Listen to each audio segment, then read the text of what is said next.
शास्त्र विधि रहित पूजा अर्थात मनमाना आचरण का विवरण भगवद गीता अध्याय 3।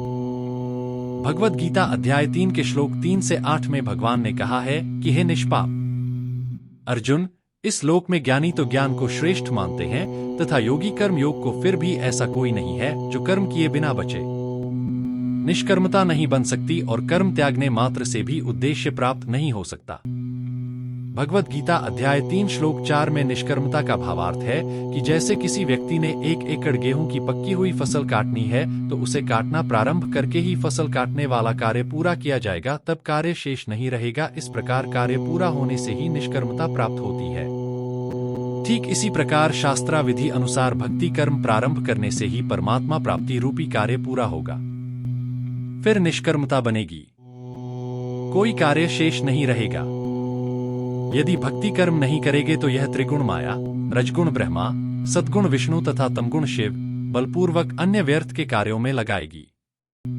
चूंकि स्वभाव वश माया प्रकृति से उत्पन्न तीनों गुण रज ब्रह्मा, सत्विष्णु, तम शिव जीव से जबरदस्ती कर्म करवाते हैं, जैसे जुआ खेलना, शराब आदि नशीली वस्तुओं का सेवन करना, चोरी लूट व्याभिचार करना, अधिक धन उपार्जन के अर्थ पाप करना जैसे मिलावट धोखाधड़ी आदि कर्म जीव तीनों देवताओं से निकल रहे गुणों के प्रभाव से करता है।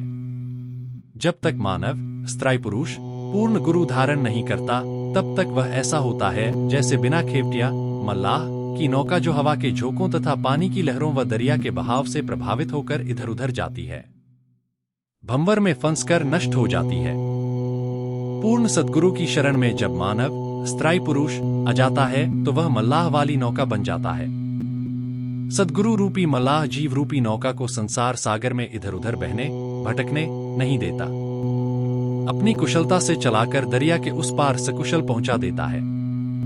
जिनको पूर्ण गुरु नहीं मिला वे जो मनमुखी भक्तजन साधक कर्म इंद्रियों को हठपूर्वक रोककर एक स्थान पर भजन पर बैठते हैं तो उनका मन ज्ञान इंद्रियों के प्रभाव से प्रभावी रहता है। वे लोग दिखावा आडंबर वश समाधिस्थ दिखाई देते हैं। वे पाखंडी हैं अर्थात कर्म त्याग से भजन नहीं बनता। करने योग्य कर्म करता रहे तथा ज्ञान से मन व इंद्रियों को अच्छे कर्मों में संलग्न रखे। शास्त्रों में वर्णित विधि से करने योग्य कर्म करना श्रेष्ठ है। यदि सांसारिक कर्म नहीं करेगा तो तेरा निर्वाह परिवार पोषण कैसे होगा।